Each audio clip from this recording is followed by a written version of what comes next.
Welcome everybody to the Fighting Couch Potatoes. I'm Liquid Gold Steve and I'm here with Kadawfi Crush. Time to let the beast out. And special guest, Kimble. Thank you for having me, gentlemen. He's our extraordinaire of this topic we are talking about today. Berserk. Talk about the fellow with the big ass sword there, huh? The big ass sword. The man in the series that inspired so much in so many different genres and mediums. Yeah. And he just wanted to swing his sword and fight people. Yeah. I mean, it's like one of those shows that showed you darkness and made you think about it. Instead of just showing you like, just, here's blood and guts for the sake of blood and guts. There was a lot. There was a lot to all that. Mm-hmm. Almost felt like each swing meant something.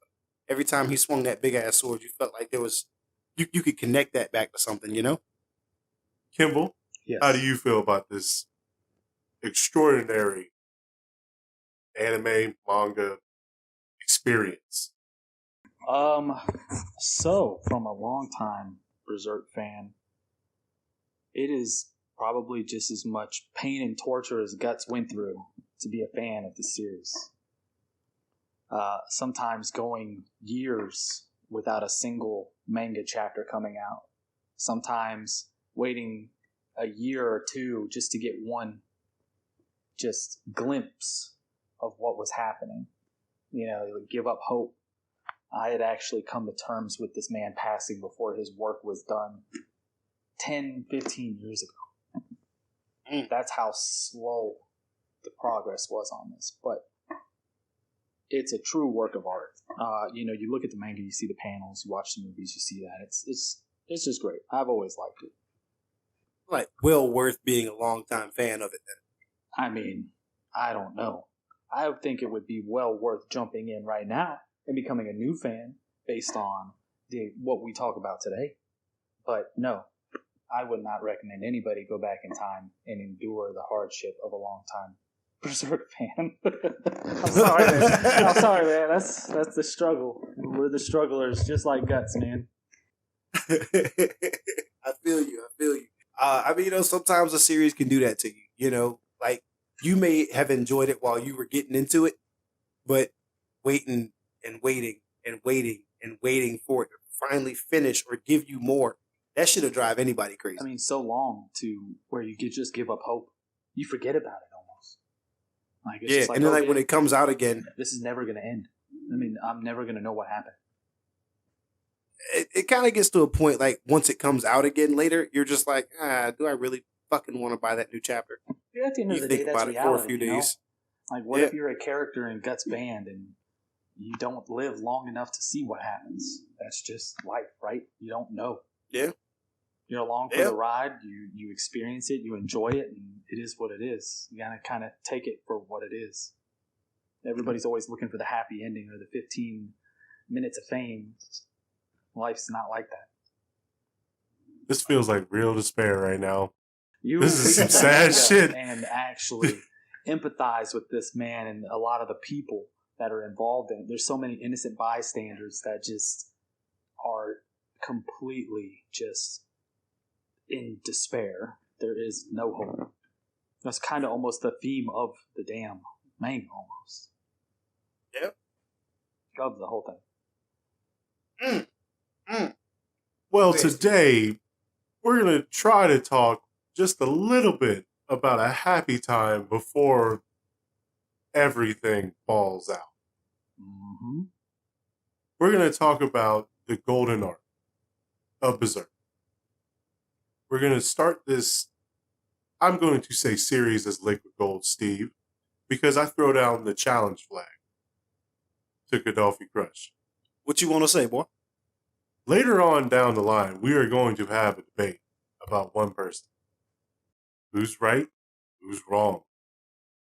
Talking about that white-haired Griffin fella. The devil. The devil, mama. But today we're going to talk about the golden arc and how pretty much it started. How Berserk started. Other than the boy getting touched in the tent and his so-called daddy sold him to that man. We're not going to talk about that. Epstein Island, we're not going to talk about. Oh, it's just kind of a very dark subject. Guts has been exposed to pretty much every terrible thing that could really happen to a child, a person, and that's one of them. And like I said, he killed 2 men because of that. Yeah. Started off on his journey as like the lone swordsman. Really, after all that. Uh-huh. But dude, he was birthed out of a dead body. Yes. His life was like anything was better. Yeah, like anything was better. Yeah, his mother was like hanging from a tree or something, Yes. wasn't she? I've seen that panel. in manga. Well, if you've watched the 97 anime, they do a very good job of faithfully adapting the manga to anime form. They do a good job. That is fun. Like I like the TV show, and I was talking to Crush earlier. I like the TV show, but the movies give a great broad stroke. It doesn't feel like they skip too much, but they do skip over that scene very well. Not very well, but very bad. Mm-hmm. Just caught like making it a dream. Like it was just really fast. Yeah, where you kind of saw it from like a POV. Yeah. You can put together what's most likely going on. It's interpretation. Right. I mean, it's a great interpretation. Yeah. But it's way too quick to. He literally felt like he was a part of something. He was making money for a father figure, and he got mad about it. By that point, I mean, kind of kicking the story off. Like by the point when Gambino sells Guts for the evening, Gambino was already injured and like out of commission, wasn't he? He was crippled. He had like I believe it was like his leg and everything. He couldn't fight. Right. I think like he had his leg amputated. Yes. He was walking around on crutches. Actually, I don't know if it was amputated or not, but I know he was on crutches. And like by that point, Guts was already like earning money and giving it all to Gambino to prove. Well, Gambino blamed him for everything that had happened to him, that he was crippled. When they picked him up, they told him not to because he was accursed, because he was born from a dead body to begin with. So Right. he ends up becoming the object of, resentment to Gambino, which is why he sold him to begin with. Right. He sold him just to do it. He didn't need the money. He just did it. That's fucked. It's like Yeah. that just adds a little extra. I want to take a quick sidebar real quick. You know how we were talking about how Berserk influenced so many other shows, genres, moments in other media. The moment when Gambino sells Guts to what's it, Dominic? Is that his name? Yeah, his name was Dominic. Dominic? Cool. When he sold him to that guy, it reminded me of the Ranking of Kings. Kimble, have you seen that Ranking of Kings? I've heard of it, but no, I haven't. Heard of it? Real quick, Liquid Gold. You may know what I'm talking about. When Kage was working for that guy that just used him to steal treasures and shit. Yeah. And he sold him out to the authorities. As soon as like as soon as he got the money, he sold his ass out to the authorities and like didn't have to.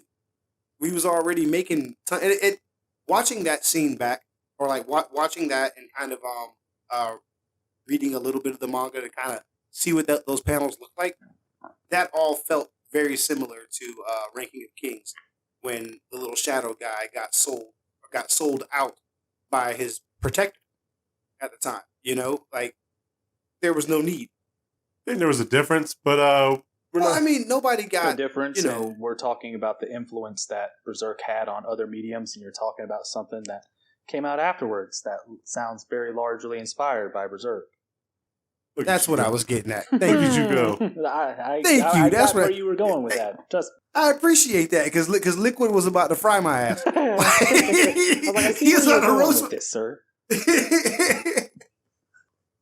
All right. Well, I want to talk about a great starting scene. Well, in the movies, is against Pazuzu. His first big fight. Guts' first big fight. Yeah. Guts would have fucking died. Guts would have fucking he was not smart at all at the very beginning, and he was just a kid with a very big weapon.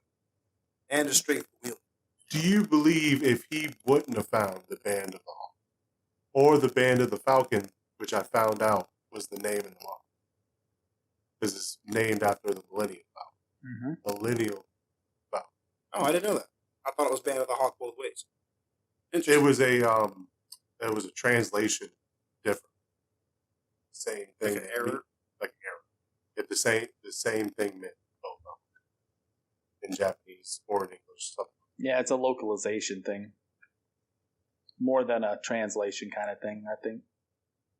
But you wanted to talk about Guts and Pazuzu? Is that his name, Pazuzu? Pazuzu. I know, he was talking about how, like, if he didn't find the Band of the Hawk. That's what you were he got lucky with that fight. If he wouldn't have found the Band of the Hawk, would he have survived? Would he got better? Do you think he needed that? Do you think he needed friends or allies? Or could he have survived as a mercenary loner? Kadawfi? Oh, sorry. My bad. Go ahead. Yeah, I'll jump on right I quick. forgot, it's a challenge flag. It's like, yeah! But, so as far as getting up with the Band of the Hawk or the Band of the Falcon, I think that did help him grow. I think he was heading down. He was like 18, 17 when we first see him fight Pazuzu or whatever. I think he was heading down a path of destruction, absolute death and despair. But him being him, he very well could have just fought to be a raggedy ass old man down the road, you know, instead of getting involved with the Band of the Hawk. But I think being with the Band of the Hawk helped teach him, like help him understand a little bit more of himself, responsibility, you know, Living more than just surviving. A little bit more than just surviving. You know what I mean? Like, obviously, he found friends and camaraderie and all. I mean, who the fuck doesn't need that? I think it was very important to his development of the character that we did get down the road. So yeah, I think it was a good thing. That was a good reason.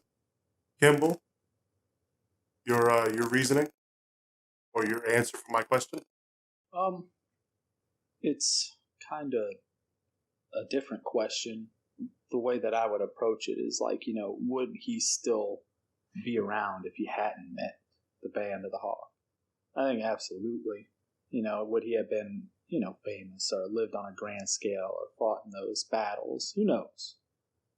You know, but the thing with him is, you know, he's always been the struggler. He's the survivor. You know, I don't think he's really going anywhere. But as far as like him meeting with the Band of the Hawk, that changed his life.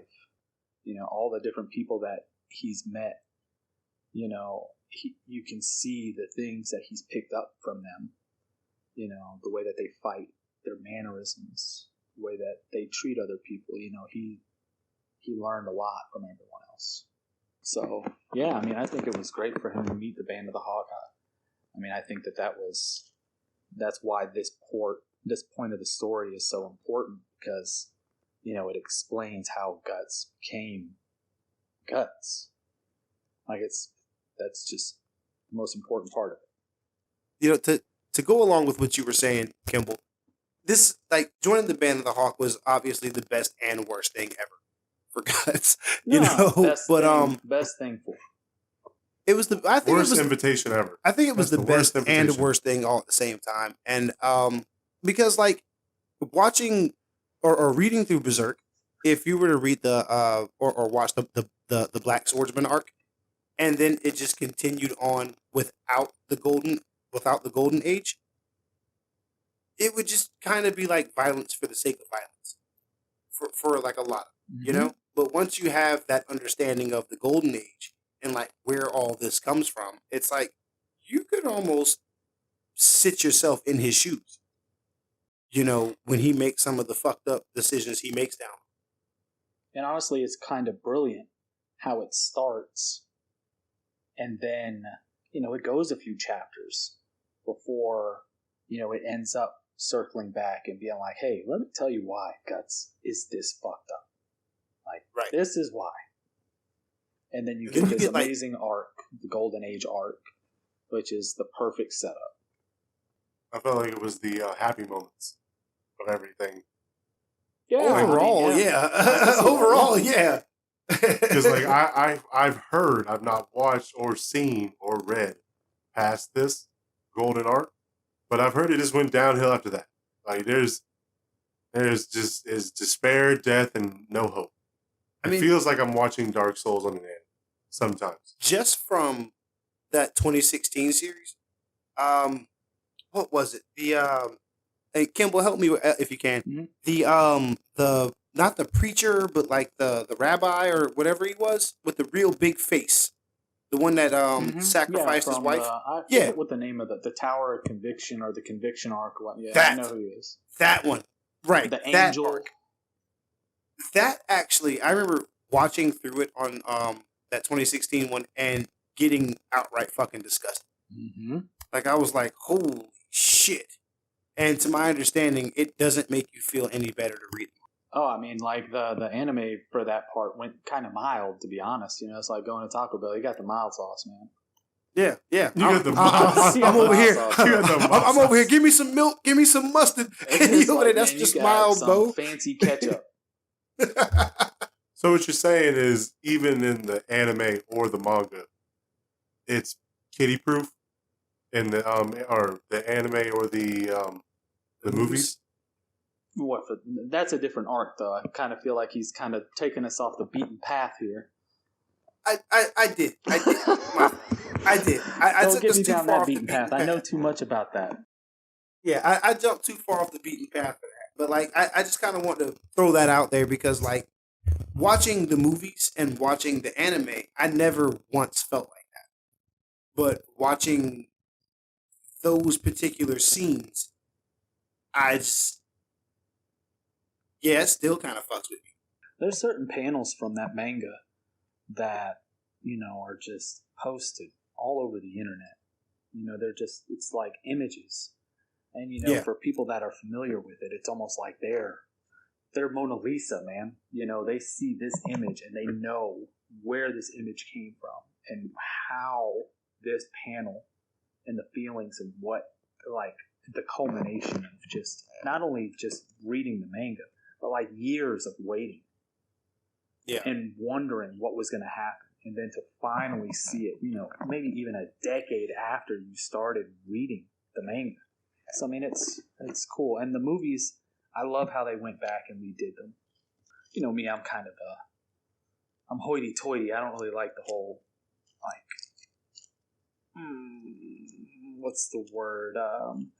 Kind of shortcut with CG on anime. Yeah. I prefer like all the hand-drawn stuff. So like the 97 stuff and things like that. I love that. Yeah. The CG stuff is not my favorite, but even then it was still really well done. Yeah, I believe it was actually a very well done anime.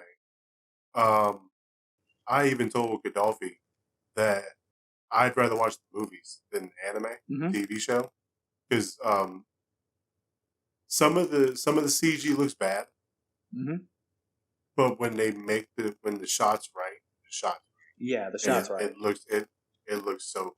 Yes. So, like when it's right, it's right. You're like I don't want to go too far. I'll wait. I'll wait till we get there. I know you're gonna want to get there. I'll back off. Are you Pump the talking about brakes. the are you talking about the 100-man No, Slayer? that's not my favorite scene. But That is my favorite scene. I'll back off. That is absolutely my favorite scene So of this art. It's like that. the 100 man. Like when Costco was in the way. Costco was all in the way, and she knew it. But so he meets the Band of the Hawk, and he gets stabbed, robbed, and saved at the same time by the Band of the Hawk. What do you mean?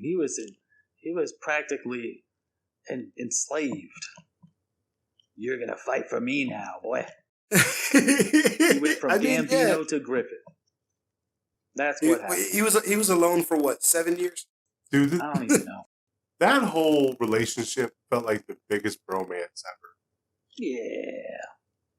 In the beginning, when we meet the Band of the Hawk, when you finally get to see Griffith take his little helmet off and his little flowy hair, and I was like, "Oh, bitch, cut his ass in half. Cut him right in half. And then Griffith did that one hand block on him. And I was like, oh shit. We just walked into a boss character and didn't know it. Like, and believe it or not, that moment is one of the key moments of the story. what do you mean? Him defeating Guts losing to him at that moment and joining the band of Hawks is one of the key moments. Because Guts had never known defeat up until that point either. And Griffith had only ever known victory. So Griffith pretty much gave Guts his first taste of defeat right there. And Guts was intrigued by him because of that. He was almost forced to respect him. Yeah. I mean, how do you not respect someone that has beaten you at your own craft, you know? Yeah. Well, he kind of did enslave him. He put the rope on and said, "You're mine now." I mean, they were even fist fighting. I mean, it got down to the nitty gritty. Yeah, they got down Guts to no weapons. Guts didn't give up though. Nope. You had to dislocate that shoulder. I'll break the arm, Peppy. And in his defense, didn't they shoot him with like a crossbow and all that other shit before he even fought Griffith? He was already hurt. That was the first fight with Griffith. Yeah. And then the second fight with Griffith, when he was, bandaged up and shit, that was when they threw hands. That's when they were boxing. Oh. Yeah. No. The first fight with Griffith was one blow. Guts swung his big sword. Griffith deflected it with one hand, stabbed him in the chest. At that one, he had already been shot with a crossbow, had just fought Pazuzu, Pazuzu. Yeah, you're right. And then he walks up to him while he's just meandering on that little hill in the breeze, and then challenges him to a duel. He ran through a gauntlet of people, had to beat up Corcus, had to beat up Corcus's homies, had to fuck up Does Casca. Corcus really count as a fight, though? Yeah, Corcus must have been nasty. He must have been nasty. I look, in the show and in the movie, Hawk, man, you gotta give him the respect. He was a commander of a unit and shit. Corcus had to have been nasty. You're right, man. He was a like, little shit. He was a little shit compared to the people in the band of the Hawk, though. He was still better than everybody else. I mean, he's like Hercule Satan in the Z Fighters. Look here. Dang, bro. Nah, man. You at least got to make him the Great Saiyan, man. Hold Don't even put him as Hercule. No, don't be talking about the Great Saiyan Man. Hold on, you don't like the Great Saiyan Man? Hold up, my man in the do-rag is... Nobody likes the Great Saiyan Man except you. Boy. Except you. That's my boy. Exactly. Quit giving Corcus that much disrespect, man. He's not Hercule, bro. That's rough. Corcus is like the guy in the NBA that has the lowest stats. He's the Draymond Green, dude. Yo, he'll fuck you up on the court. Green. Draymond Green will fuck you up. Right. If you're a regular person. Yeah. But as soon as you put up against other superstars, exactly. Sit the fuck down. So Corcus had to have been a glorified defender, Just protect your ass. Watch my rear. That's Corcus had to have been nasty somewhere, bro. Like he followed orders real good. I gotta say real quick though, no disrespect to Draymond Green. That was a bad example. Man's a brilliant I don't really. player. To my understanding, he is. Go, Draymond. I don't watch basketball. And whatever that team man you got play. so many rings, man. You can't hate on him. Is he still on Golden State, or has he got traded? I haven't followed this year, so I'm not sure. Basketball is kind of different for me. I don't really follow teams. I follow like my favorite players. I know he fights all the damn time though. But Mm-hmm. all right. I feel like that was an unfair fight. I believe that was an unfair fight. But in reality, let's be real. There's no such thing as a fair fight. Someone's always faster. Yeah. Someone's always smarter. Someone's always stronger. Has the better ground. That's right. Whatever. That dude was hurt. He was like actually hurt. He was like at 50 HP. Took that fight on himself. So therefore, if he lost, it was fair and square, right? That's right. Like he stepped up to the plate. Don't get me wrong. Yeah, he was hurt. He was a wee bit tired, and they ran him through a gauntlet. At that time, Guts was not good enough to beat them. Right. To beat all of them. He wasn't good enough to beat all of them. He wasn't beaten up. Like honestly, I think if he'd have fought Griffith without being tired, without being slightly injured, I think Griffith still would have. I think the results would have still been the same. Maybe the end result would have still been the same, but I don't think Griffiths be about as beat up as he was at the end of the damn Golden Age arc if he tried to fight Guts 1-on-1. That's two different Guts though. That's like way too different Guts. That's what I was saying. Like at that time, like yeah, sure, but the things that he That's learned, what I'm getting at. You Right see down like the road, Judo's little throwing knives on his chest. He picks up all the different little odds and ends from all the other people that he's fought with and beside and against. So like that's his thing. He's the struggler, the survivor. He picks up things that are good that helps him. At that time, he didn't know anything but what he had learned from just swinging that big ass sword around. Yeah, I mean, who wouldn't be intimidated by that big ass sword being swung at the speed that he swings? Well, apparently Pazuzu wasn't afraid. Everybody else was making fun of his ass for having that big ass sword, and then he killed him, and then everybody was like, "Oh shit! Here's your extra money, sir. Good job." 7 silver coins. I'm gonna have to give you that screenshot too, because I took a picture of him like splitting his head. Because like he said, I'm sorry. Don't kill me. Don't kill me. Wow. I was like, oh my God. No, who he fucked up the worst was the purple Rhino Knight general. God. And in the movie, Kimble, I've watched the movies before I watched the TV anime in '97, and I still believe they make the battles better in the movies. It might not be like the context might not be the greatest because I do like some. Well, no. It's not about that though. That's what you prefer. That's what you think is better. That doesn't mean that it's the best. It means that that's what you prefer, and that's completely valid. But when he cuts the horse and the general's head off in one blow, and just makes them just like, all right, it's time to go. That's the end of the battle. It's time to go. It's time to hightail the other way. But what they miss in the movie that makes me so mad is how Guts becomes friendly with everybody. How you're saying like he picks up things on different people. He becomes friends with them. That's what the movie kind of really didn't bring up, which made the TV show so great to watch. To see the little battles that they almost lost, but they won. Like I remember it was a fortress on the water. They were back behind the water, and Guts and Griffith were fighting on horseback. Never showed up in the movie.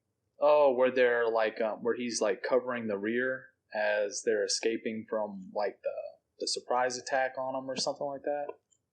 Yeah, absolutely. I think that's right. Yeah. I think it's what I'm talking about. I'm a little rusty on that because it's been a while since I've watched it. I mean, it's all stuff that I've watched and absorbed in multiple different ways over time. But yeah, I mean, that's the thing is each thing can kind of enhance the other, though. So it's like the show enhances the movie because you can see that, right. You know that, and they all have their good points. So I stopped letting them kind of depreciate each other, and instead I let them kind of build on each other. Right. Enhances each other at the same time. Exactly. All right. Yeah, I mean, I think that is kind of important. While I was for this episode, I went back and watched the Golden Age arc, the movies, and while watching it, I'm remembering shit that doesn't happen, and it's like, what? Okay, so I guess that's what happened in the show, and just having that little bit of extra knowledge while watching the movies kind of made the movies a little better.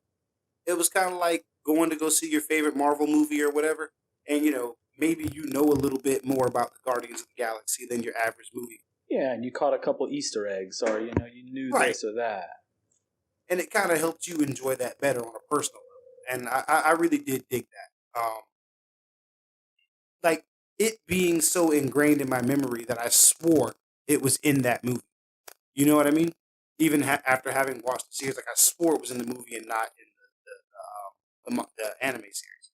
Yeah, and I thought that was kind of cool. There were bits and pieces that I was waiting for to happen, and was like, that didn't happen. I still miss the White Tiger Knights. They were only in the anime.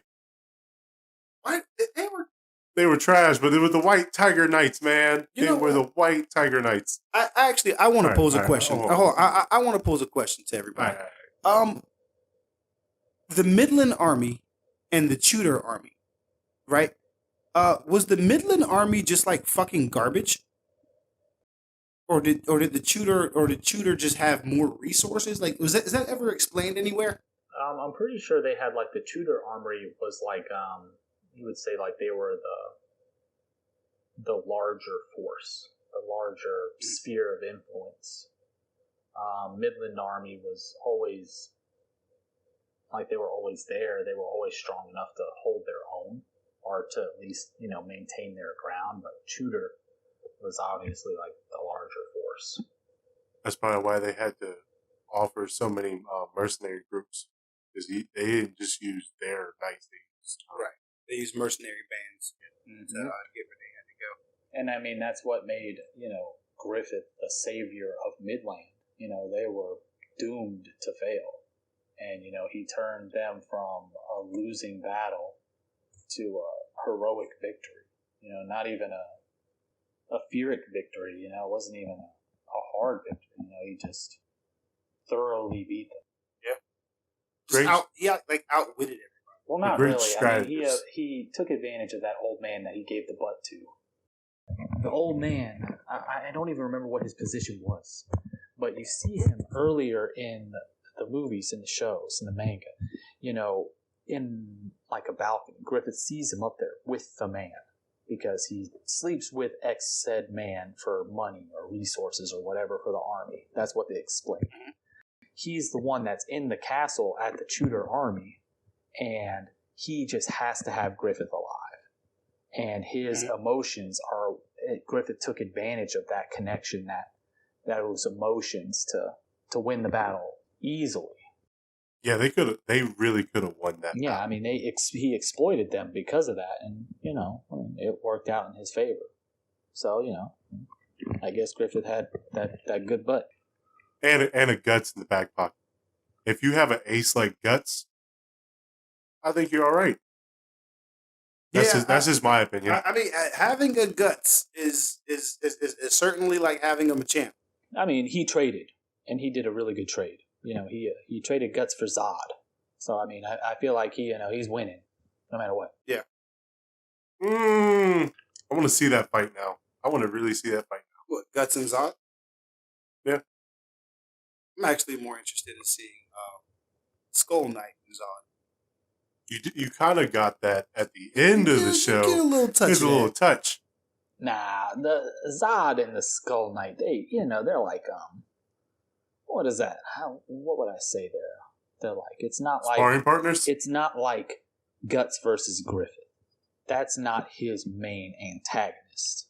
That's right. like him versus. That's like Guts versus Zod trying to get to Griffith. Zod is just the guy in the way. He's just the genuine guy that loves battle. That's why I want to see the Skull Knight versus him, because I feel like all right. The Skull Knight has awesome story depth that just gets drip fed to you throughout decades, throughout the whole series. series. So like you'll see that as you go on, but it's interesting. It's definitely something for you to look forward to, as you continue to read and watch, and grow your knowledge on Berserk, because he's definitely one of my favorite characters. That's part of the reason why I want to see him fight Zod, is because, like, all right, real talk, Zod's fucking awesome. All right, You mean Akuma? Akuma Zod. Yeah, I mean that's actually a very good reference. Good job, buddy. He is fucking stellar. Oh no, there's another dude in Fatal Fury that we call Akuma too. What was his name? Who do we call Akuma in Fatal Fury? Fucking Jiren, not Jiren. From the movie. Yeah, the movie. Jammin', yeah. Yeah, he looks like Akuma also. God damn it, what was I saying? Oh, anyway, it's because Zod is fucking so incredible, and mind you, it wouldn't be so bad to see Guts, level up enough to where he could fight Zod. But I feel like him and Skull Knight, Zod and Skull Knight, are like near the same level of power. I just think that'd be a kick-ass fight to watch. Death battle it. Yeah, I can see that. All right. Well, So we're kind of skipping around. We're not really getting on one point or another. Yeah, it's a little bit of fantasizing along the way, man. Like the topic kind of leads astray. And that's my fault. I'm the one that mentioned Zod. Let's talk about Griffith's upgrade. Bro, if you've ever listened to the Fighting Couch Potatoes, this is kind of everything. This is kind of how we go, you know. It's fine, man. You know, it's the way the train of thought goes, right? That's it. But meeting Zod for the first time in Berserk was wild, almost immediately. It was the first like glass shattering, like kind of broken window. Like, hey, actually, this isn't a grounded, non-supernatural universe that you're being introduced to. Yeah, when I saw Kuma immediately, when I already saw Kuma, I was like, okay, something's up. Mm-hmm. And then when he was like, this is the first time someone's cut me in like 100 years or some shit, like so many fucking years he's been fighting. And this motherfucker turns into that, and I'm like, oh, I think I shit myself just now. I had to change my brown drawers, man. Got to put your brown pants on. That's it. We use that just about any time. Like if we're playing a fighting game and somebody, you know how you get your ass whooped in the game and then you come back hardcore the next fight. You know what I'm saying? Mm-hmm. We kind of use that in other shows and other mediums and stuff. That fucking that like, oh, I haven't been hit in 10,000 years. Let me show you my real form. Mm-hmm. And I don't know about y'all, but when I first saw that shit, when I first saw Zod transform, I was like, shit. I guess this is the end of the show. I guess I thought he was about to wipe everybody out. I thought we were about to get a whole new show with a whole new set of protagonists. I thought everybody was gone. Griffith got, taken down. Yeah. When Griffith got taken down so quickly, but the fact that he was willing to jump in there and sacrifice himself for Guts, that's that bromance. Yeah, that spoke volumes. And that's just kind of one of the things about Griffiths and his resentment for Guts of, making him care so much about him that, it made him forget his dream, his goal. I mean, just the fact his dream was to be a conquering king one day. He wanted to be the tippy top. He was chasing that dream. Yeah. He wanted to rule the world, essentially. Why is bromance buddy have to, he could leave. He was trying to do his own thing. Why did it have to make that happen? What? Why did that have to make that happen? Because he tried to take a shortcut. I was talking to your buddy Crush about that. Hold on. We were discussing that. Hey. With his you talking about him going to the princess's room? Mm-hmm. Fuck out of here. Hey, what's the worst scene in the whole fucking series? Why you do that? Because he tried to take a shortcut, my man. But he got beat, and he's just like the rest of us, right? You know what? We're down and out, and we look for the comfort of a woman, whether it's our woman or our mother or somebody. I want my mommy. You hear soldiers on the battlefield dying. That's what they're saying, or they're asking for their wives. He went to the princess. That was his, and he fucked up. No, he fucked up bad. He fucked up bad. Oh yeah, like he fucked up bad. But actually, when you think about it, did he really fuck up? Honestly, it really was a shortcut. Because that shit, legitimately, yeah, sure, he endured years of torture, but he got turned into a demigod because of it. That was the ultimate fucking shortcut, if you ask me. That was... once you think about it in that context, once you look at the big picture, that was the ultimate shortcut. Go back to Zod, where he literally stops the fight right there, sees the bayonet on his chest, and just starts laughing hysterically. And he's like, if you really think that this man is your friend, you're fucked. You're fucking stupid. You're fucked. Guts, because he Guts knew was right born away like 3 or 4 times. The egg of the king is what that bayonet was called. And every single one of those apostles that seen it knew exactly what it was and knew exactly what was going to happen. The apostles. And the apostles got baylets too, but they didn't get king baylets. Supposedly, that's just kind of how they never really went too deep into that. But they had baylets, but his was always referred to as like the bayonet, like the egg of the king or whatever. Like they just knew. I wonder what made his special, Yeah, what made it special? Guts has been carrying around one for 20 fucking years. I wonder what makes that one really special, or what's really going to happen to that one. That's the real question. But that's for a future episode. Yeah, that's the question that keeps me up at night. What are you going to get with that? Yeah. As my hair is going gray, waiting for the fucking answers to that question. And the really manga came out like the year that. I was born, and I'm still literally waiting for the answer to that question. Damn. Like I said, the struggle. I thought Kadawfi was old. Well, the gray I thought hair Kadawfi is was in my old. beard. It's weird. It's refinement. I'm not that old. I'm only like a year older than you, right, Crush? 2 years. Your beard is weird? I said it's weird like that. Yeah, you got me by 2 years. I have a very refined beard, sir. Don't ever call my beard weird.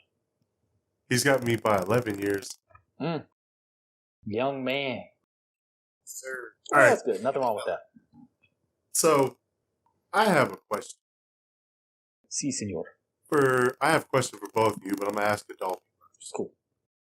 Because you have more of an explanation for it.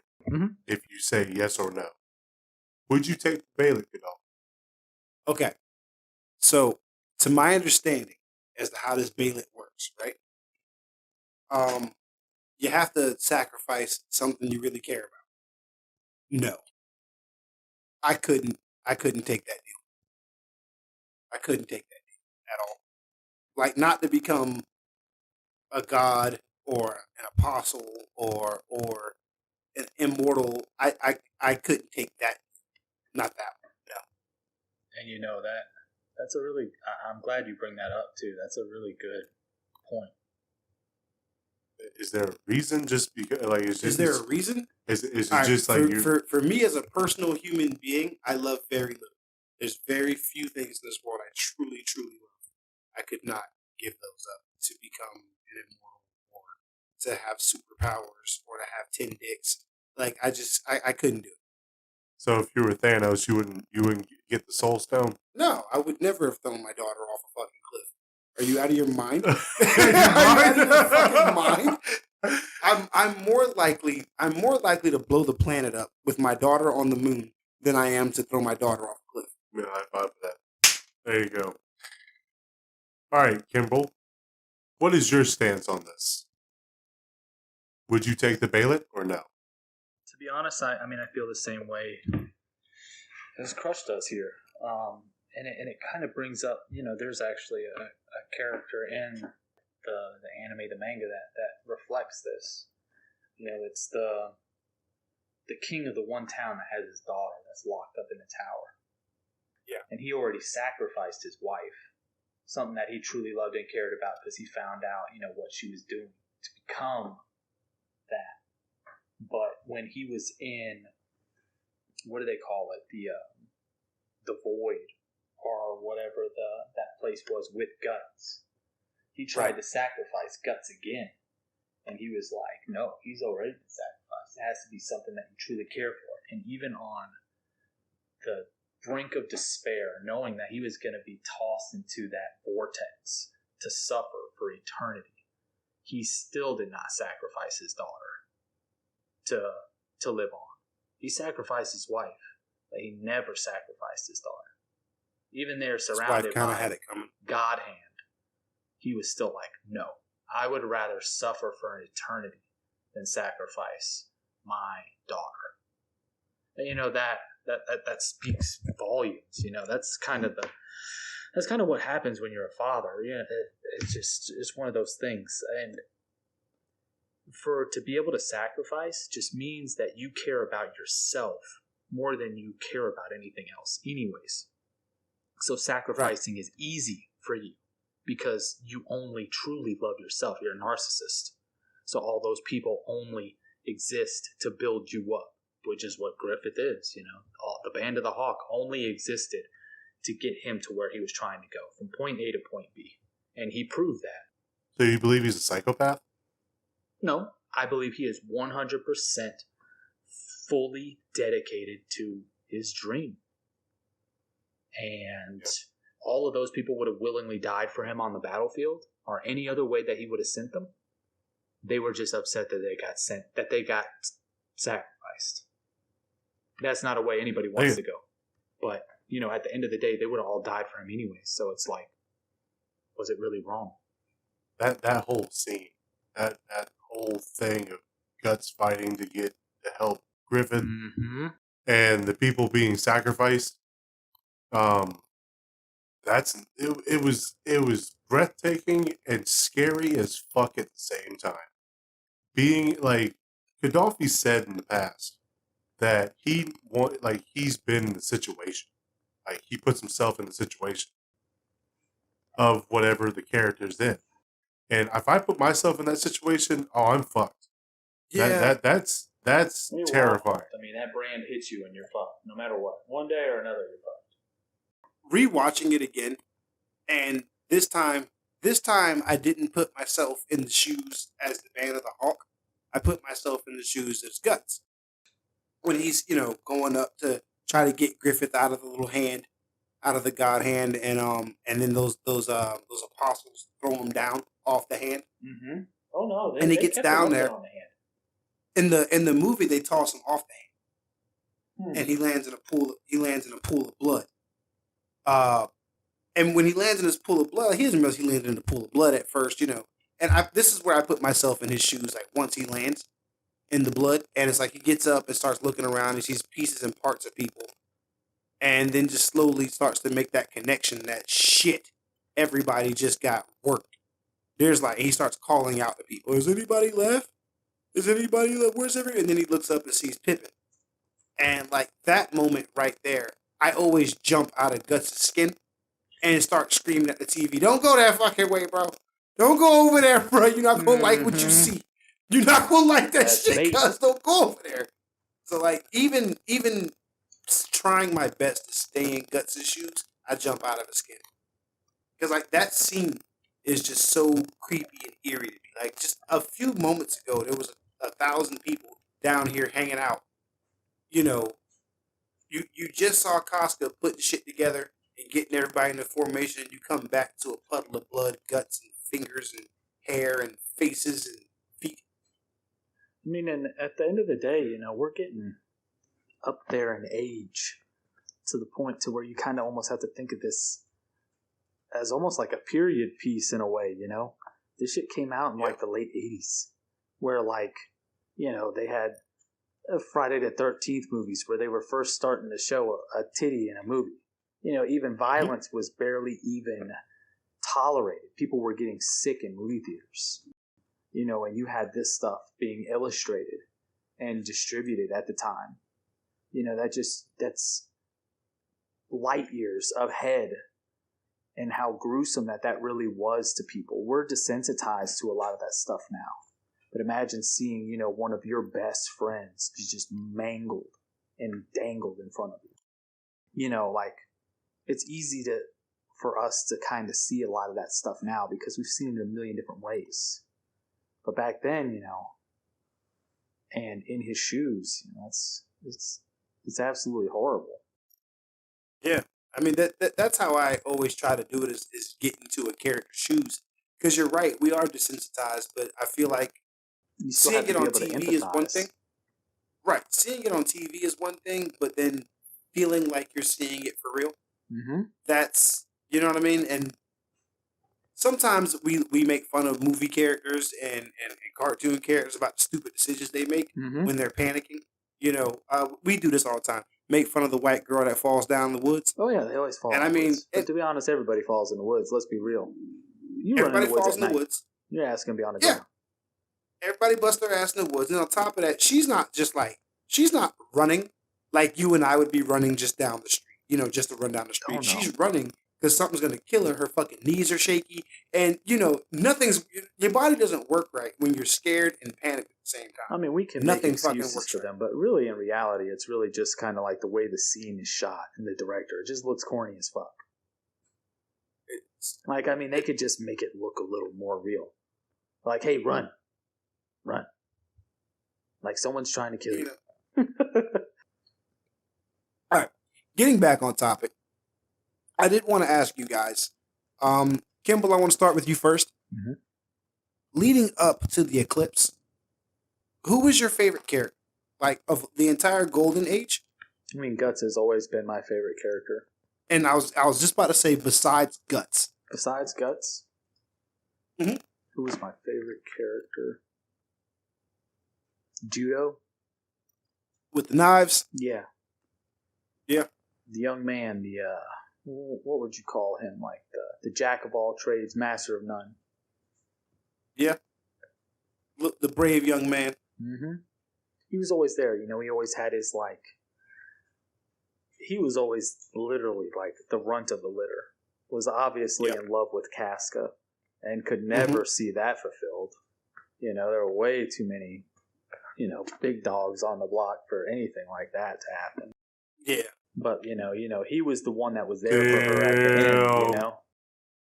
end, he actually, got her out of, he got her away from the eclipse in a way of manner, so. Yeah, I mean, he helped her survive to the end. But I would say he was even my favorite. But, a lot of these smaller characters are just so overpowered by, the massive entities that are like Griffith and Guts. To where all the other characters are literally they're a bristle on a brush. And damn, Guts is the brush. It's like... Right. It's like, how do you really, truly compare these people to him? None of them really compare. Well, at least in the manga, to really our big two. They don't get their time. Maybe they could be fleshed out and be great characters. But as far as in the medium of Berserk, like how we've seen it, that, they're completely overshadowed. Yeah. And I guess the question I'm asking, Steve, I'm going to have you answer here in just a second. I guess you answered the question just fine. I guess overall what I'm asking is, pick your fighting character. When you saw the Band of the Hawk and you saw the crew of them, who'd you go? Oh, he's going to be the shit, or she's going to be the shit. Liquid Gold.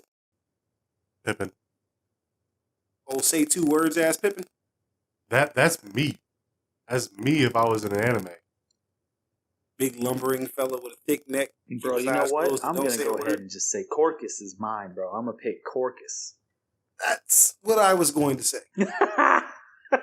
That's what I was going to say. So it was that's fucking good. I'm Corcus. glad that I piped up because now we can both talk about how we would pick Corcus. Because Corcus was a realist. You know what I'm saying? Mm-hmm. We're nobles. Corcus was about his money and about his bitches. That's all he wanted. Some real talk right there. That wasn't even in consideration for me. So now, thank you for adding that to mine. You're welcome. But that's why I like Corcus, because he talks shit to anybody. He said what he had to say, and he said what the fuck he said. Yep, even the Guts. Man. He'd just be like, man, Guts. fuck Guts. I never liked your bitch ass. I never liked your bitch ass, Guts. I always knew you was a little bitch, Guts. I always knew. Since the beginning, I told him we should have killed you. Nah, here and you know what? Now you fucking everything up. Him, Griffith would have never fucked a princess, and he would have never had to sacrifice anybody. But you know what? Exactly. Bang. But no, hold on. What is hold that? on. The calamity? This is no. Fate? He would have left a month later because they said the celebration was going to happen or the ceremony was going to happen a month later. Mm. Then it's Griffith's fault. It's Griffith's fault. I'll give him his fault for being sad that Guts whooped his ass, almost killed him. Hey man, let's be real. After we seen how the king handled the matter, Griffith wasn't ever marrying that princess. Ain't nobody ever marrying that princess. Nobody was ever gonna marry her. No, that was the king's princess. Yeah, that was his bottom bitch. That was no. I wouldn't say that. It was like a fucked up, like that was his. That was his bitch. That was like his woman. That was his, like, I don't know, like the object of desire that you can never have. He loved her more than anything, but the fact that Griffith despoiled her, like, broke him and made him really fucking sick. He started looking up on common born. Yeah, I mean, fucking mercenary piece of shit. Yeah. And how many times did I fucking go to bat for you, motherfucker? And you gonna fuck my daughter? Like, how many times did the king have to shut up some of his trusted advisors, have to shut his brother the fuck down, and just be like, "Shut the fuck up"? I think this Griffith kid bro. is on business. And not only that, like And- his wife was going straight AWOL trying to kill his ass, and Griffith still got her. Burn her ass up in the tower. I actually saw that. I didn't read it. I saw that during my research. Was like, oh, word. And Like, I'm I glad didn't we even think mentioned dude had that a too, queen. because you had said something about favorite scenes, and I really didn't want to forget, because you said that the favorite scene was the 100-man fight. Oh Yeah. Please, we gotta Let's get circle back to this, because I really don't want to Let's- Oh forget yeah, I was gonna bring up. our favorite To Bosco. scenes. This is my favorite fight scene, but I'm gonna say it first because I like it. No, This just is like- favorite this- scene this- in general, not even just fight scene. You gotta give us your Oh, man, favorite this- scene, man. If this is your jam, then it's your jam. Okay, there's a lot of scenes that are really nice, but this right here, this 100-man fight, sort of 101, maybe a little less than 100. Fuck, it's a 100-man slayer right here. Mm-hmm. Guts is already worn out from the night before or the day before fighting the Blue Whale Knights. Yeah. Some dumb shit with the Boscone. And then got shot Was with the his name, crossbow and fell off the horse, off the damn. Oh, boy, he was fucked up. saving Casca because her fucking ass is having her manly. Can we say that? Aunt Flo came to visit. Yeah. Aunt Flo she came to was just visit. having her moment. Womanly things are happening. Yes. So they get ambushed by the fucking Blue Elephant Knights. That dude was. It was actually a mercenary. Was it a mercenary Yeah, group? I thought that it was he the whole sent fucking down. thing. no, because it had that Well- little goofy dude, the Adonis. I Yeah, forget what his name he- was.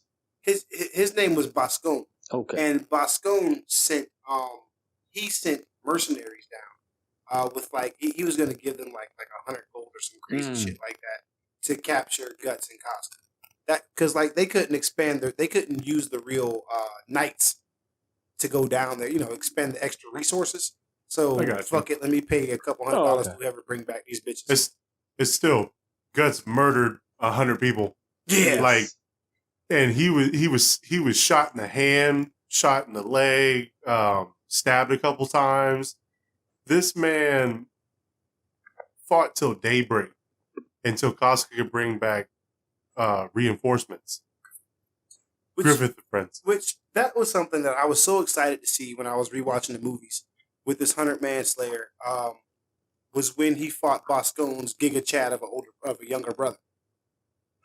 Do you remember that from the anime? I remember from the anime. It wasn't horseback? in the movie. It wasn't. Yeah, no, not on horseback. Down there in the 100-man slayer, he bought Yeah, like Oh a yeah. like a Giga Chad with a He was a mace or something.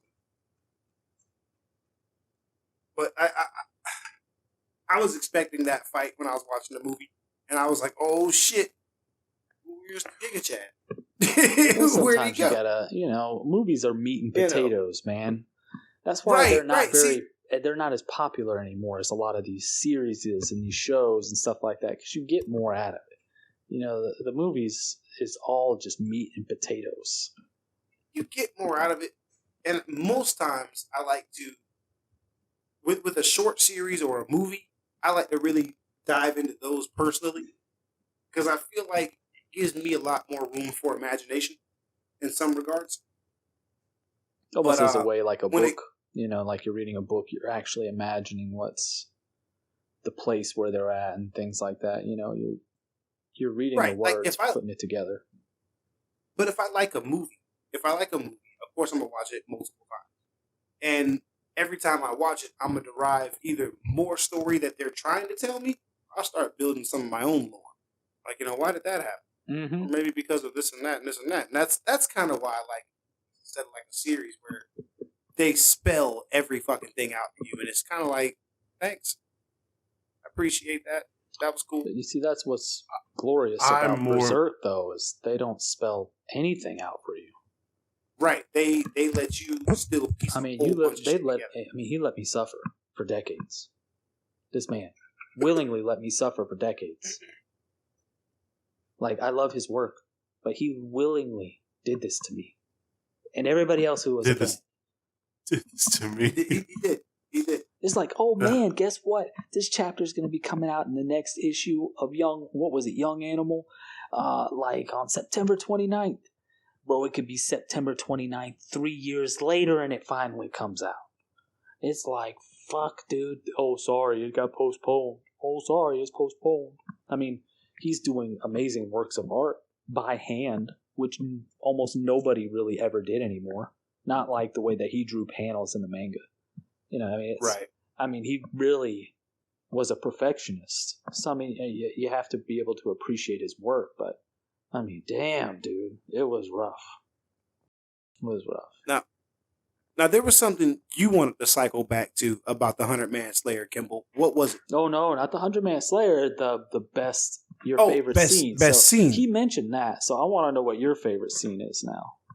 There's a reason why I want to circle back to it. My favorite scene in that whole arc, and I kind of already gave like a foreshadowing to it on accident, is Adonis. The boy. Yeah. Guts, without question, always did everything that Griffith asked him to without thinking about it. You tell me to do this, I fucking do it. And he goes up there and he does it, and without thinking, he literally impales that little boy like heir to the crown up against the wall. And that was like a turning point for him, where he started to question Griffith and what he was doing for Griffith and what he really wanted. All of those thoughts started to sink in then. He started to see his doubts and what he wanted to do. And then all from that moment. So we always talk about, oh yeah, it's always like, Guts beating Griffith was like the beginning of the end. It's like, no. Griffith asked him to go up there and kill him. And wasn't even upset that the boy got killed. He was kind of almost hoping for it or expecting the boy to get killed too. Yeah. He used That's Guts and took advantage of him and made him do something that he would have never done. Something that was just heinous, just killing an innocent child. And that is what ultimately led to all of this shit really going down.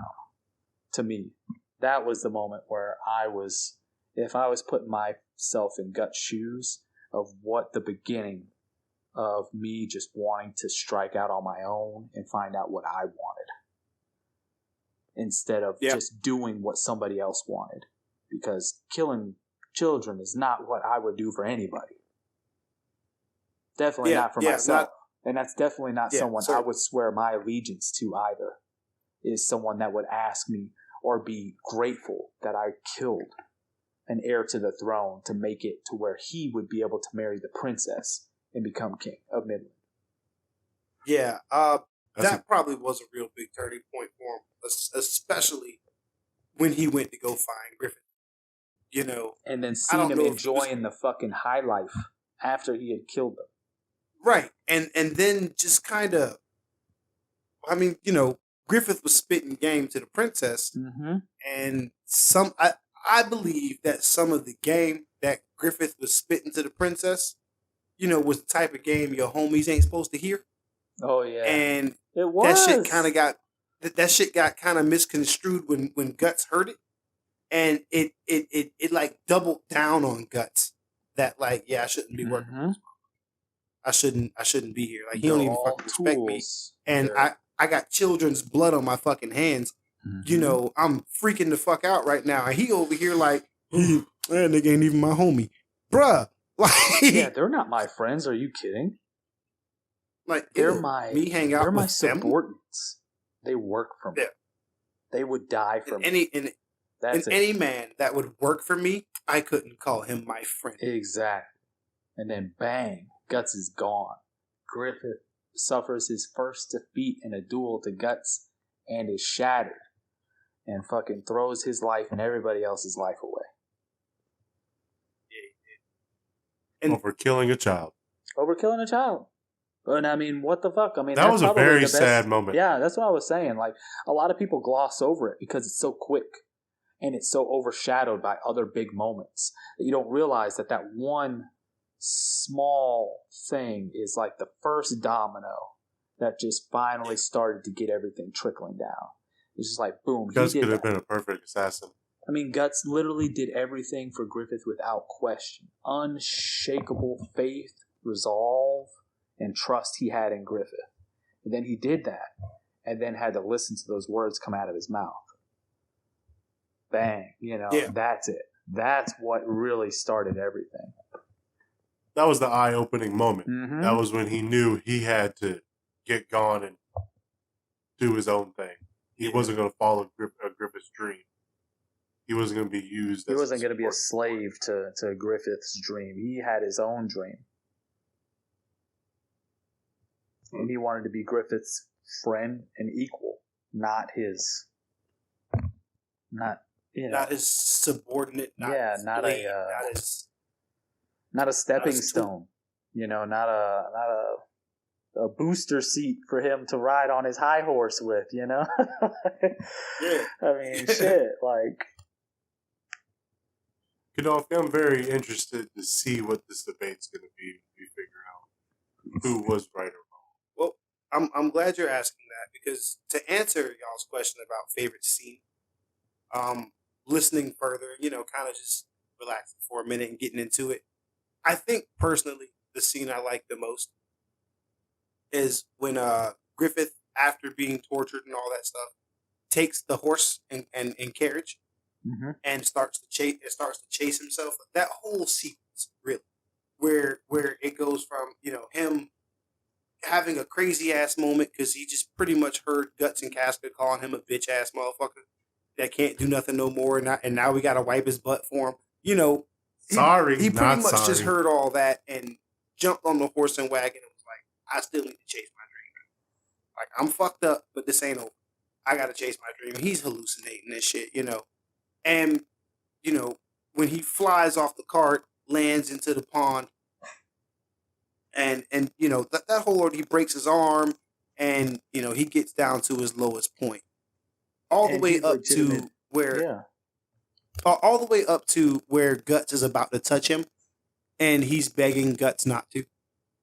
Like, that whole sequence, I'm a real big fan. It was great. I feel like in those moments, I really got a chance to understand Griffith. Because before then, it was kind of like, Griffith, what the fuck are you doing?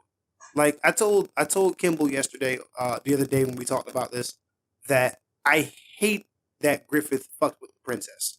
I hate that shit. Not because it's so distasteful. No, because here comes your downfall, bro. Don't touch. Why did you do that? Anybody else in the kingdom, anybody else, please, just not the princess. Yeah, but he did what he did. So after all of that, man, that's what he wanted to do, man. He did what he did, man. I mean, how many men have been led astray by their member? All right, I mean, it's a natural thing. Like he did what he did, and it's like looking back at your own memories and being like, "Oh man, don't do that shit. Don't do that shit." You did it. It's your memory. You already did it. Well, no. That's why you remember it's it. Perfect Yeah, because he did it's part of who you are. He did it, Yeah, and then he had the most eye-opening post-nut clarity epiphany ever. I'm fucked. He just fucked up. Bad. Everything up. Like, I can't even hide this now. And then he got caught. I mean, you imagine that post-nut clarity, bro? I don't even want to fucking imagine being on the receiving end of that. That's like seeing the future. Like, just Abraham in the Bible, hair turning white in front of the burning bush kind of shit. Like, I don't ever want to be anywhere near that kind of shit. No, not at all. But that's, all that has to come together for me to appreciate these scenes.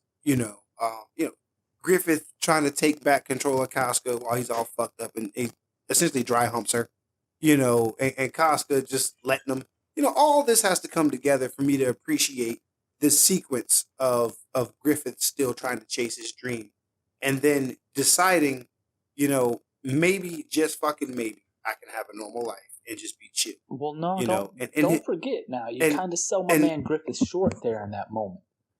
Because there was monologue that was attached to that moment. He couldn't talk, but they show his thoughts. Or you hear his thoughts, and he's like, because he tries to kill himself. You know, he puts that branch in his throat. You know, he is effectively trying to kill himself. He's not trying to sacrifice everybody. He's trying to He's trying not to be a burden on them. Everybody always he's trying thinks to ruin that, like, Griffith. You know, he got, he fell over on Casca and wanted this, that, and the other, and, you know, he was selfish. No, he was literally trying to kill himself right then and there. You know, he's trying to end it so that he wouldn't be a burden or hold them back. And he had decided it was time to, you know, that monologue, you see Guts running up to him, and he's like, no, please don't. No, please don't. And the whole time at the end, he's like, please don't touch me, just like you said. And it was because he's like, he was scared that Guts will make him forget his dream. He was like, don't touch me. Don't do this. That's what I mean, though, was like, I think this is like a good moment where you can see a lot about who Griffith is. Because leading up to this moment, you don't really know who the fuck Griffith is. You have an idea. You assume he's bisexual because of the way he looks and the things he does. I mean, but you don't really know. He does what he's got to do. Let's not even say that he's bisexual. He's asexual. Well, he likes women and men. I mean, that's bi, isn't it? I mean, I think he just really sees all of that as a means to an end. I don't really think he even has those kind of desires. He's so focused on his one desire of being like... You're right, because he always cries afterwards. Yeah, he's a little baby. Yeah, he always cries afterwards. Yeah, that's a rough one that kid has. Mm-hmm. But again, you don't really know a whole lot about who Griffith is or really anything. But like, these are the moments where I feel like I can actually sit down and sympathize with Griffith. You know, while he's taking that ride, going, I gotta chase my dream. I'm all fucked up. I gotta chase my dream. I can still chase my dream. And then he flops over out the wagon and fucks himself up. And you know, when he comes back out of his little hallucination, he sees his arm all dangled. He's laughing about it. He's just like, God damn, I am just like, fuck. Yeah. You know what? Then he sees that branch and he's like, watch this. And he can't do it. No. I don't know, like, if he backed out of doing it or like if like he physically couldn't do it. Like because he couldn't the weakness of his body. I don't know which one it was. If it was the and couldn't if it was that. Right. And then that's when he reaches for that Balet.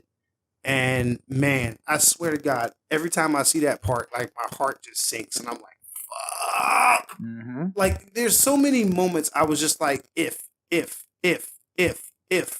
what if this changed? What if that changed? What if just a fucking hair? Yeah, throughout the just whole a hair thing, difference. just a little bit of just any little thing, you know, it all added up to make it perfectly happen the way it did. Yeah. Like, it was, like, on the way. It was almost like somebody was purposely telling us this story. I mean, they were. You know? You know what I mean? Like, the way it lined up so beautifully. And it just, when the world changes and everybody realizes they're, you know, like, all that together. Like, I really love that sequence of events, that scene, whatever you want to call it. But I love that. And it's so funny that you... like that scene, you feel the way that you do about it, but yet you would argue in your debate later on almost like the complete opposite of what you're saying right now. Look, dude. Those remember, are the moments I said that I would be the perfect mediator for this because I ride the line. I think you would. I'm like Johnny Cash, think you would be. Man. Look, I've said it before on this podcast, and I'm not going to go too far and crazy with it. Yeah. These are the moments that I sympathized with Griffith finally. Mm-hmm. I never sympathized with him. Like, again, I was scared that the whole show was about to end when Zod showed up. Just because I was digging these characters as a whole, and I was like, fuck, Zod's about to wipe everybody out. And it's good that you say thinking of these characters as a whole. Because remember, you're talking about an arc. And you are literally basing a character off of like almost one page of their story. When the vast majority of the reason why Griffith is hated may not even be because of the sacrifice. It may not even be because of this particular arc. there's a lot Right, more story to tell. That's why it's 'Cause good that I'm you're doing sure- this debate at the end. Because you both, we all still have a lot more to see. We have a lot more to take a look at. A lot more to I'm experience. sure. So, I mean, I'm sure Griffith did some more fuck the shit. thing is your 'Cause, like- opinion might change, and Steve's opinion might change by the time we even get there. So, I mean, that's what's cool about it. That is going to be really cool, and I think you're going to be a stellar mediator. Guts ride or die. for that. Fuck that. Guts ride or die. Of course, you can make Guts. He's got the big sword and the thick neck. That's Absolutely. That's your Mokuzo. And he's got a brand on his neck, too. He's Like, the man. how many times do you think, Steve, like just from experiencing a little bit of Berserk you have, how many times do you think you've seen Berserk references? Now that you've seen Berserk, you play video games and watch anime, watch movies. How many times do you think you've seen You talking about like a person like carrying a big sword around, or either that honestly, or yeah. I mean, anything that's else? the biggest thing. That's the biggest. Yeah, that's the biggest thing. This contribution reminds me- to Berserk reminds me so much of Dark Souls. Mhm. Like I've heard that when the ending happened of the Golden Arc, it felt like it was the four people in the Dark Souls at the beginning of Dark Souls. The Four Lords. Yeah, the four lords and shit Okay. like that. I feel like Hey, I mean, and- that's a and good. I'm not- That's a good point. I never really thought of. Yeah, there's a lot of comparisons. Especially when you're thinking Yeah, about God that's Hand when I and didn't see the it. 5 fingers. Right. I also think, and this is just now with the 5 fingers is different, but I was thinking it was like 4 horsemen of the Bible. Yeah. Like when you see them, shit going down. Right. And when they showed up, shit started going down. There was fucking random occurrences of fucking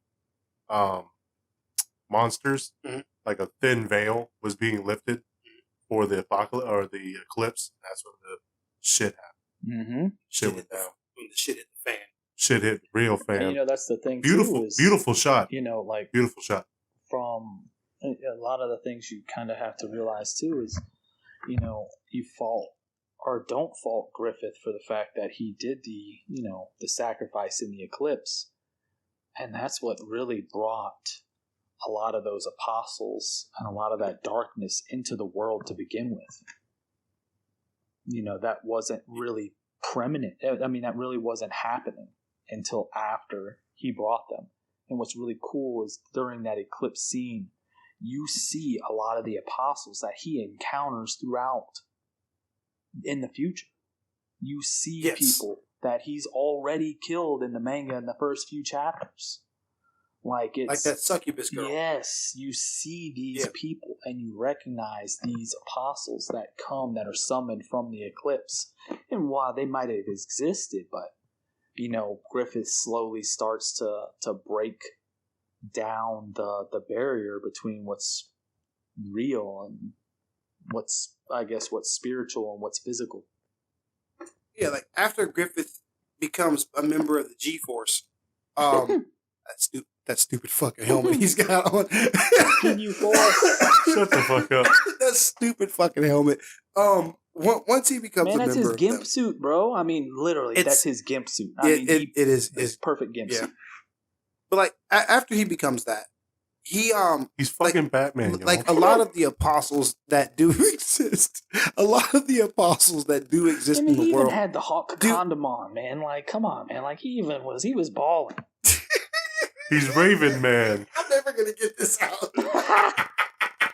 I mean, he literally put on a gimp suit to do the business. He did.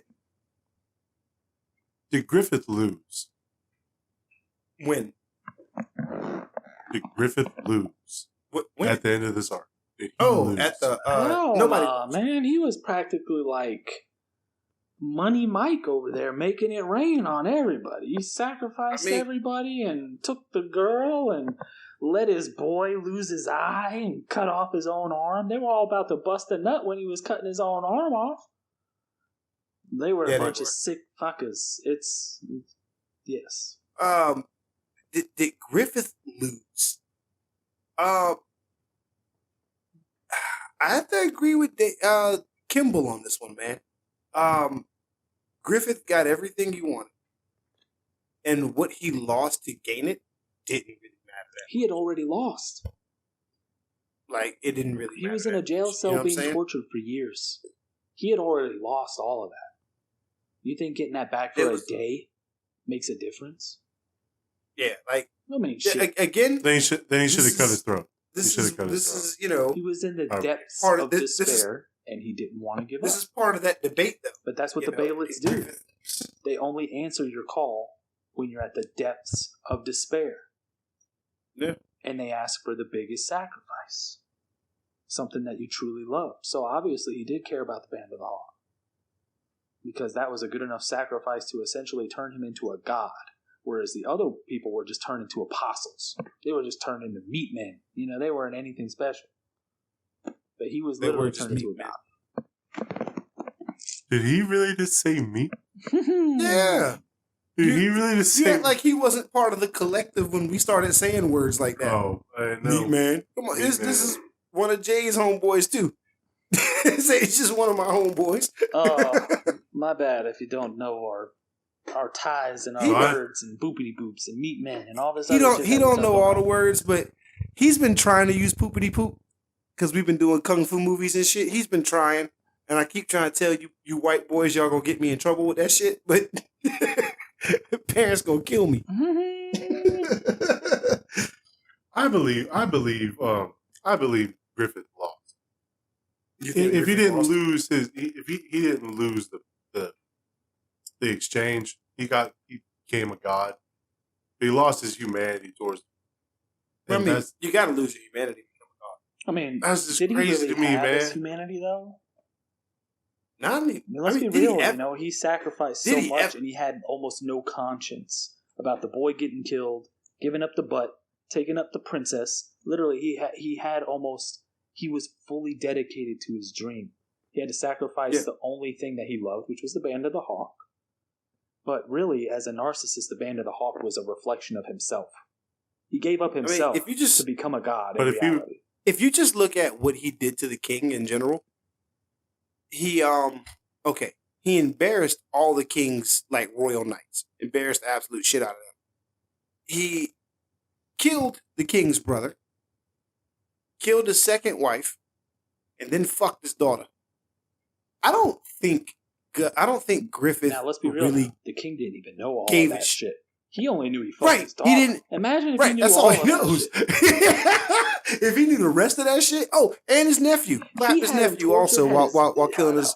He had him tortured, had his nuts and everything cut off, his tongue cut out, and literally caged up down there with that deformed dude forever, just because he had sex with the princess. Imagine if he knew the rest of it. And it's like, so Griffith doing all that bullshit, right? And it's just like, did he ever actually have his humanity? That's what I was saying. Like, I don't know. When did he let that shit go? You know, because I mean, even look at Casca's story about when, you know, why she follows Griffith. And like, even then, his eyes are cold, and he's just like, hey, bitch, you gonna fight for yourself or get worked out here? What you gonna do? He threw her the sword, and she says that he saved her. Like, I mean, and to be honest with you, herself. I think he was going to sit there and watch the dude either kill Casca or you know. I think he was going to watch it, like regardless of what. I think he was going to watch how that shit played out one way or the other. But I don't think he's very intelligent, and he kind of almost every question with him is a loaded question. He already knows what the answer is going to be. He tosses her the sword. He knows exactly what she's going to do with the sword. He didn't think. He did not even contemplate for a second it was going to be the opposite. So that's the thing. Yeah, but if it was the opposite, he would have just watched it. It's almost like that cliche. Like, if you could go back and live your life again and make different decisions, would you do it? It's almost like Griffith is doing that. It's almost like he is reliving his life and making the decisions that he didn't make the first time. Like, he decided to kill himself in that lake on that stick. And he was like, he went back and he was like, fuck that. I'm gonna live out my dream. You know? It's almost like he's already known what the end of the story was going to be. And that one point in the lake where he sacrificed was like the only time you ever really seen weakness or doubt from Griffith, like ever. You got to finally see that The vulnerability, full that machismo humanity break. that we were just Yep. questioning is right there. Like, does he have it? It was right there in that lake moment. Mm-hmm. But it's either he tucked that Too little, too motherfucker late. back Yeah, in I as mean, I quick as he get can. Yeah, and it's just like shit. But again, I don't want to go too far into that because Yeah, I feel like this is I gonna feel be like I'm gonna write up an essay for Yeah. that for the 2 pages debate. long. Yeah, I might write Yeah, up an man. essay for that we debate. could fucking write college dissertations. Our thesis on this. Like, I think I might actually. I think I might. So I mean, that's what Oh. we were talking about. I completely stonewalled you guys. I was like, favorite scenes. I don't want to forget this. I don't remember really what we were discussing before that, though. To be honest. Well, this what today is showing from my side is that I'm ready to see what happened afterwards and finally break down and read the manga. Yeah, I'm definitely ready to finally read the manga my damn self. So I feel like the golden arc is the tip of the iceberg, and there's a big iceberg underneath. Yeah, I'm right there with you because I mean, it didn't take him that long to write what the Black Swordsman and the Golden Arc did. Well, I mean, you That- look at that it. was- Yeah, I mean, that stuff came out really quick. Like the first iterations, like just were flying off. He was writing them like Right. crazy. And then just as he got further into it, it slowed down. It slowed So, down like, to a drip. how many volumes are there? Dude, Of I can't Berserk. even tell you, man. It's been so long, and I don't really keep track. When you're reading Yeah, them as they've come out over the years, like, I don't know. There's over 100, maybe over Shit, 170 something chapters.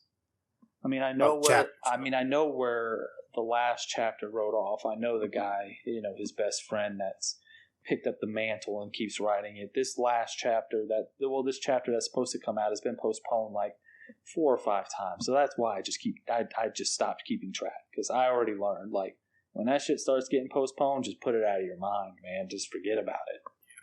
It'll show up when it shows. Yeah, I mean, there's nothing you can do about it. If it ever shows 43 up. volumes. Like when he passed on. 43 volumes. Oh yeah, and there's a lot.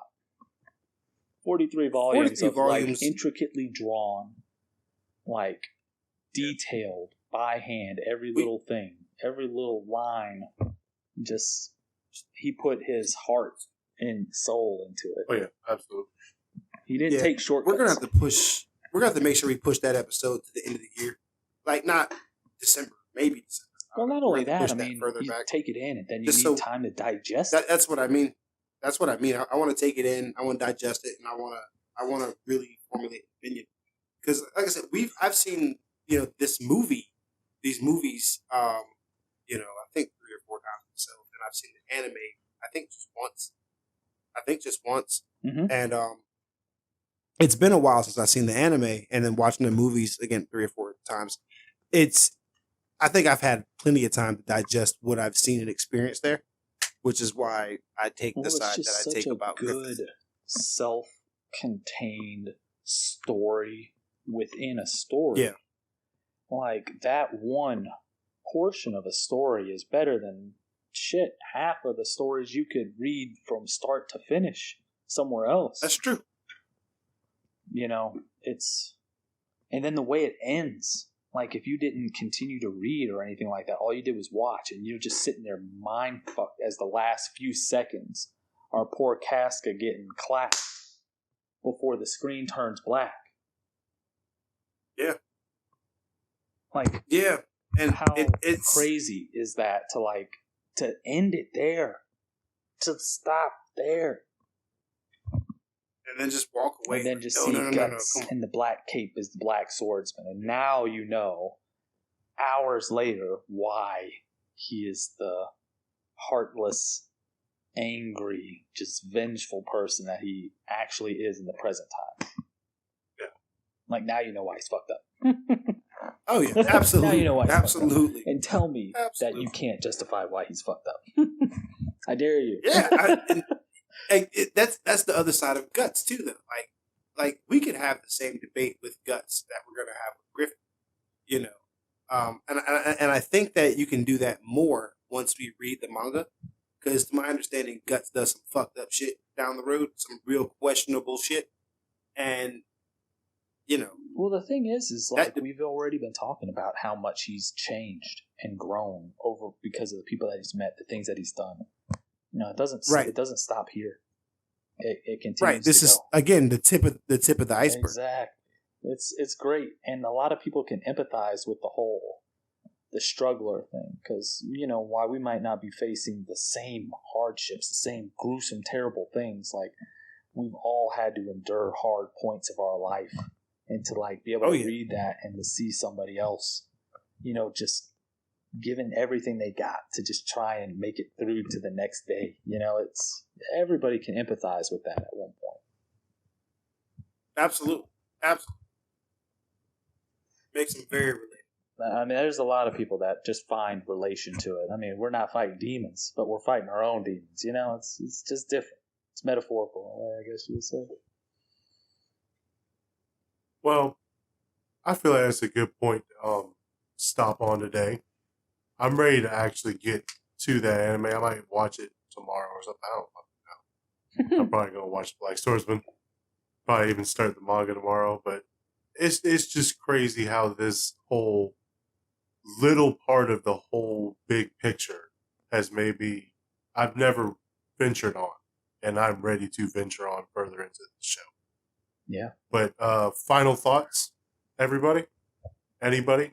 I mean, just for me, it's like I'm glad to see, you know, more people coming on board and actually being able to appreciate this. Now, something that's new for me is really being able to sit down and kind of discuss this stuff with other people.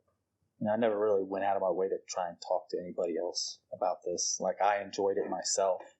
But being able to hear your opinions on it, your thought points, and, you know, Crush's thought points on it, you know, it's cool. It makes you think a lot more about it. I like this. That's awesome. That's really cool. Kadawfi? I'm excited to see all the other things about Berserk that make the show its namesake, Berserk. Getting into it with this next this next journey we're about to go on with Berserk. I'm so excited. Like, I'm tired of going to Books A Million and seeing them big red books and not buying them. Like, I'm ready. So, I mean, anybody else ready for Berserk? Man, take this trip with us, and we look forward to hearing from y'all about it too. I'm Liquid Gold Steve, and I have to say, I don't like to read, but I'm going to read the manga, and it's going to be a great time. Thank you, Kimble, for being a part of the show today. It was a wonderful time to hear the encyclopedia of Berserk. My pleasure. Always it was like fun to talk It was like about an index. about. I could just pull it out. No, that's man, just this me was in awesome. general, man. That's not Berserk. I just have a fantastic memory. We talk about Persona 5. If you ever want to talk about Persona 5, I can whip this shit out the same way. So, ladies and gentlemen, thank you for listening. You've always brought support. We're thankful for you for listening. I said it twice. I'm a fucking idiot. No, man, you're extra thankful, man. We appreciate that. Two smokes. You're super thankful, Hit it. bro. But thanks for listening. I'm Liquid Gold Steve. Is with Kadawfi Crush and Kimble. I hope you guys have a fun day, afternoon, and night. Catch us on Spotify, Instagram, YouTube, and TikTok, and Facebook. You stay classy. And thanks for stopping by. Was that bad? No.